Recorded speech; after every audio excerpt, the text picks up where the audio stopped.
Inter terbitkan obligasi baru senilai 350 juta euro untuk lunasi utang lama. Inter akan menerbitkan obligasi baru senilai 350 juta euro sebagai bagian dari strategi pelunasan utang obligasi sebelumnya yang mencapai lebih dari 400 juta euro. Menurut Calcio e Finanza, obligasi baru ini akan memiliki tingkat bunga lebih rendah daripada obligasi sebelumnya. Klub mengumumkan pekan lalu bahwa mereka akan melunasi seluruh kewajiban kepada para pemegang obligasi. Jumlah yang harus dibayarkan mencapai 412 juta euro jika dihitung dengan bunga penuh, jelas laporan itu.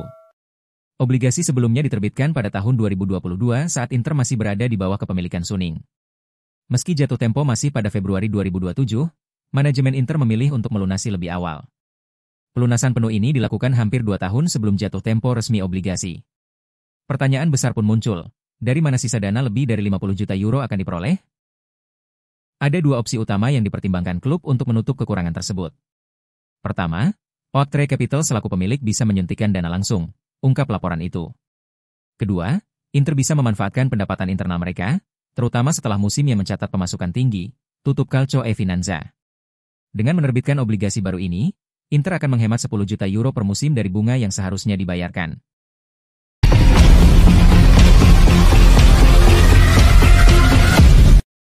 Fiorentina siapkan tawaran pinjaman plus opsi beli untuk Francesco Pio Esposito. Fiorentina dikabarkan tengah menyiapkan tawaran peminjaman dengan opsi pembelian senilai lebih dari 30 juta euro untuk striker muda Inter Milan, Francesco Pio Esposito. Menurut laporan La Nazione, La Viola melihat Esposito sebagai target utama untuk memperkuat lini depan musim depan. Esposito tampil luar biasa musim lalu saat dipinjamkan ke Spezia di Serie B. Pemain berusia 19 tahun ini mencetak total 19 gol dan menunjukkan potensi besar sebagai striker masa depan, jelas laporan tersebut. Kini, ia telah kembali bergabung dengan skuad Inter untuk mengikuti Piala Dunia antar klub di Amerika Serikat. Meskipun kembali ke Inter, masa depan Esposito masih belum pasti. Inter dan sang pemain tengah mencari klub baru, kemungkinan di Serie A, untuk melanjutkan perkembangannya musim depan, tulis La Nazione. Fiorentina pun menjadi kandidat kuat yang siap memberi tempat bagi sang striker muda. Fiorentina sendiri baru mendatangkan Edin Dzeko sebagai tambahan pengalaman di lini serang. Namun di sisi lain, Esposito dinilai menawarkan profil muda dengan potensi pertumbuhan yang besar, ungkap laporan tersebut. Tawaran Fiorentina ke Inter kabarnya berupa peminjaman disertai opsi pembelian dengan nilai minimal 30 juta euro.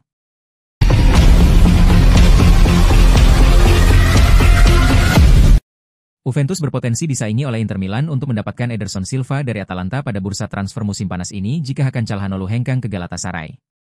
I Bianconeri telah memastikan bahwa Igor Tudor akan tetap menjabat pada musim depan, dengan memberikannya perpanjangan kontrak hingga 2027. Ini akan menjadi musim perdananya secara penuh, karena Tudor hanya ditunjuk sebagai caretaker ketika menggantikan Thiago Motta pada bulan Maret 2025 lalu. Sang pelatih asal Kroasia telah melakoni laga pertamanya sejak mendapatkan perpanjangan kontrak, ketika Juventus menghadapi tim asal Uni Emirat Arab, Al Ain, di Piala Dunia antar klub 2025 pada Kamis 19 Juni pagi waktu Indonesia Barat. Dalam laga yang berakhir dengan kemenangan telak 5-0 itu, Dusan Vlahovic hanya menjadi pemain cadangan. Vlahovic memang diharapkan pergi pada bursa transfer musim panas ini, dan Juve telah mencari striker pada bursa transfer musim panas ini. Namun, lini serang bukan satu-satunya yang bisa mengalami perubahan. Juve juga mengincar Ederson Silva dari Atalanta untuk memperbaiki lini tengah. Mereka mengidamkan Sandro Tonali dari Newcastle United, namun Ederson menjadi opsi lainnya. Kini, Juve tampaknya harus bekerja keras untuk mengamankan tanda tangan sang pemain asal Brasil, lantaran Inter Milan bisa ikut serta dalam persaingan. Menurut kabar dari Calcio Mercato, I Nerazzurri akan memburu Ederson jika Hakan Calhanoglu jadi hengkang ke Galatasaray pada musim panas ini. Namun, Ederson bukan satu-satunya opsi untuk Inter, yang sebelumnya telah dikaitkan dengan gelandang Lazio, Nicolo Rovella.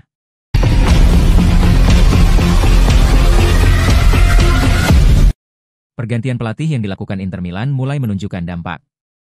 Pelatih anyar Inter Milan, Christian Chivu, sepertinya tak akan meneruskan tradisi Inter Milan dalam beberapa tahun terakhir terkait formasi yang digunakan. Inter Milan selama ditangani Simone Inzaghi dan Antonio Conte kerap menggunakan taktik 3-5-2. Alhasil susunan pemain Inter Milan dari para penggawa inti hingga cadangan pas dengan skema tersebut.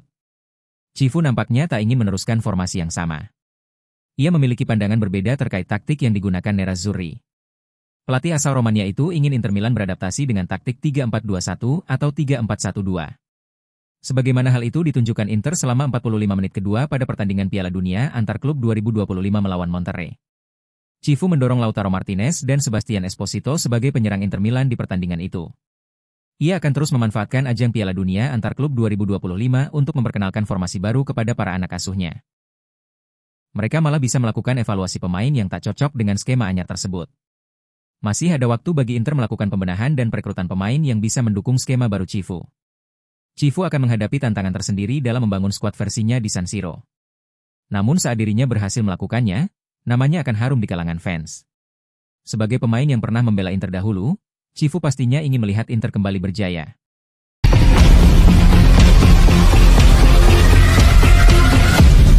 Galatasaray segera ajukan tawaran resmi untuk Hakan Çalhanoğlu ke Inter Milan.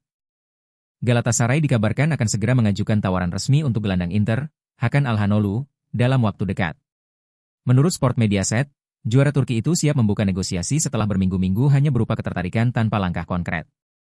Minat Galatasaray terhadap pemain berusia 31 tahun itu sudah beredar luas dalam beberapa pekan terakhir.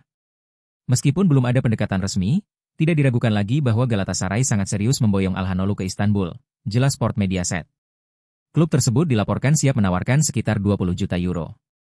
Namun, nilai tersebut masih jauh dari harga yang diminta Inter. Nerazzurri menginginkan sekitar 3540 juta untuk melepas gelandang andalannya itu, tulis laporan tersebut. Kendati demikian, proses ini dinilai bisa menjadi awal pembicaraan yang lebih serius antara kedua klub. Sementara itu, Çalhanoğlu disebut telah menyatakan kesediaannya untuk bergabung dengan Galatasaray. Menurut Sports, sang pemain bahkan siap berbicara langsung dengan manajemen Inter untuk meminta agar klub menurunkan harga jualnya. Langkah ini menunjukkan tekad kuat dari pihak pemain maupun Galatasaray untuk mewujudkan transfer musim panas ini.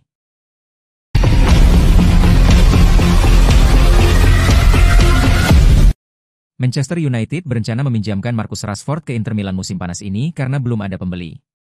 Seperti dilansir Manchester Evening Standard, Setan Merah tengah mempersiapkan prospek peminjaman Rashford selama musim depan setelah pemain sayap itu berselisih dengan manajer Ruben Amorim musim lalu.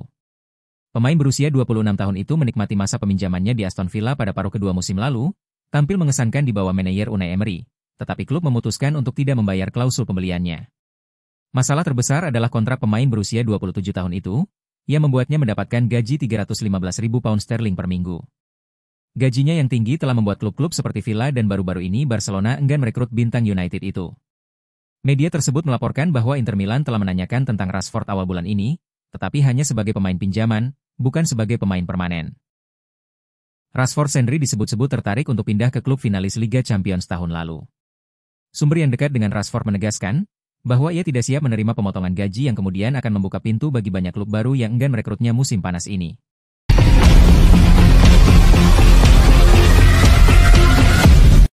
Tawaran pertama AC Milan untuk mendatangkan Granit Xhaka pada musim panas tahun ini kabarnya telah ditolak oleh Bayer Leverkusen. Alasannya? AC Milan dilaporkan telah mengajukan tawaran sebesar 10 juta euro kepada Bayer Leverkusen untuk mengontrak mantan gelandang Arsenal, Granit Xhaka. Namun, menurut laporan dari Sport Mediaset, Rossoneri gagal memenuhi taksiran harga Leverkusen yang meminta biaya sedikit lebih tinggi. Milan juga tidak dapat menawarkan bek tengah Malik Thiaw sebagai bagian dari kesepakatan pertukaran pemain, karena Leverkusen tidak tertarik dan memiliki target pertahanan mereka sendiri untuk jendela transfer musim panas. Di sisi lain, tim asuhan Massimiliano Allegri berharap dapat mengamankan kesepakatan untuk Luka Modric dalam waktu dekat dan tetap dalam pembicaraan dengan Valencia untuk gelandang berusia 22 tahun, Javi Guerra. Upaya Milan dalam rekrut Xhaka menunjukkan ambisi mereka untuk memperkuat lini tengah dengan kombinasi pengalaman dan potensi muda, seiring dengan kehadiran Modric dan potensi kedatangan Guerra. Dalam hal pengeluaran, Milan berpotensi melepas penyerang tengah Alvaro Morata lebih cepat dari yang diharapkan. Pemain internasional Spanyol itu menghabiskan paruh kedua musim dengan status pinjaman di Galatasaray, dan akan tetap dipinjamkan setidaknya hingga Januari 2026, di mana Galatasaray memiliki opsi pembelian.